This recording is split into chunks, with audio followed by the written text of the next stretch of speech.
aspectos consideran ustedes que los reguladores consideraron para seleccionar como set de normas IFRS Full para grandes entidades e IFRS para pymes, para las entidades que no cotizan en bolsa, no deberían corresponder a IFRS Full? Bueno, buenas noches.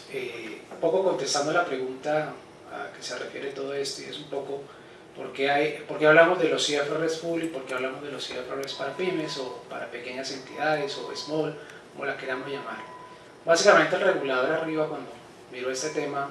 y pensemos hacia quién está dirigida la información financiera, o a quién quiere o a quién le interesa la información financiera, principalmente hay unos actores,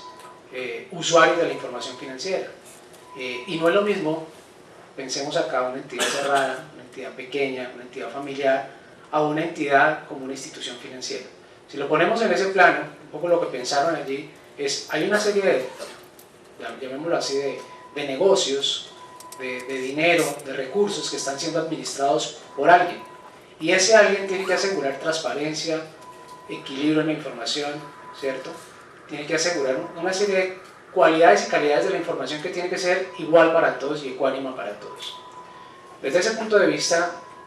y un poco para responder hacia la pregunta, ¿quiénes están obligados a tener este tema de IFRS Full? Pues básicamente son las entidades que tienen instrumentos públicos, instrumentos financieros, instrumentos de deuda, que administran recursos, ¿cierto?, de terceros, y aquí clasifican todos aquellos emisores de valores, todos aquellos captadores de recursos, todas las instituciones financieras, porque hay un interés público sobre esa información que ellos vayan finalmente a transmitir al público en general, que es quien va a tomar finalmente las decisiones. Y para eso se necesitaban estos estándares internacionales que de alguna manera le aseguraran a cada uno de los que está aquí sentados para tomar una decisión en particular, ya fuera como accionista, fuera como proveedor, fuera como inversionista, fuera como banquero o fuera como empleado, necesitaba traducir la información en un mismo sentido. Pero esto aplicarlo para unas entidades que probablemente no están administrando recursos o que no están manejando recursos del público en general, pensemos qué tanto le podría implicar hacer exactamente el IFRS Full. Y por eso creo que desde el IASB de alguna manera se diferenció y se manejó lo que es los IFRS Full para todas estas entidades que administran recursos del público en general o tienen instrumentos de deuda, y el resto de entidades que tienen que ser las de los IFRS para pymes, ¿sí? ¿Qué significa tener IFRS para pymes? Seguramente menos revelaciones, seguramente la aplicación más simplificada de algunas normas, tomar ciertas decisiones frente a la aplicación de algunos de los estándares que no van a conllevar o que harían que si los aplicara tendría que tener unos desarrollos, por ejemplo tecnológicos muy importantes, unas inversiones en costos demasiado importantes para aplicar toda esta IFRS Full. Traducido a la ley nuestra, a la ley 1314, y con lo que ha venido haciendo el Consejo Técnico de la Contaduría, que ha separado esto, como ustedes lo saben, en 3 grandes grupos, sigue la misma línea, sigue un poco la línea de los emisores de valores y las entidades de interés público,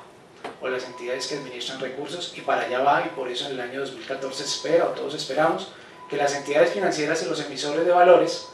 de nuestro país estén aplicando a partir del 1 de enero los IFRS Full, como los vaya a promulgar seguramente estos decretos, que todos esperamos que vayan en la vía finalmente de lo que ha promulgado el IASB. Y las pymes, pues va a tener un set de normas más reducido, que no quiere decir que se salga de los lineamientos de los estándares internacionales, y eso es muy importante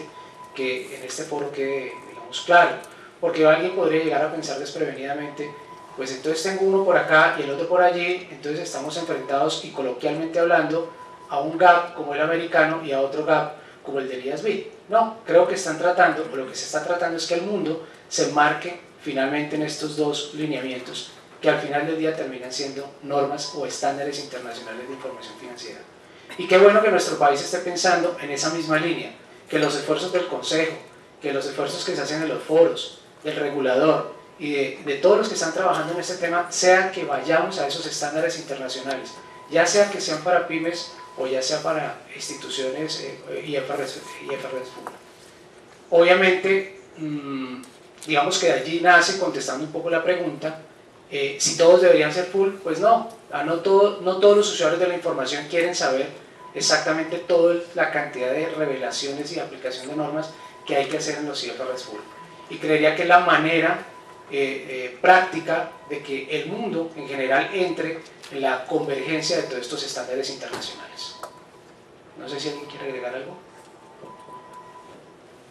Sí, yo creo que igual es válido ver que para quien no sea cotizante es optativo, ¿no? Entonces, toda empresa grande alguna vez fue pyme, tarde o temprano crece y requiere recursos del mercado y va y coloca sus títulos. Hay grandes grupos ahorita que si se dan cuenta no cotizan en el mercado, no tienen títulos, no tienen deuda. Ellos de entrada están tomando la decisión de, más allá de que hoy podrían clasificar como pymes sorprendentemente, de irse al IFRS Full, obviamente porque en el momento que quieran hacer una emisión de títulos pues los van a necesitar y digamos que tratar de hacer ese cambio en un segundo pues no es viable, ¿no? No riñen los dos marcos, que es lo importante al final de cuentas, eso es muy cierto. Entonces simplemente la revelación es tener esa información. Si yo no vengo preparado pues no la puedo generar en un segundo, hay que trabajarle mucho.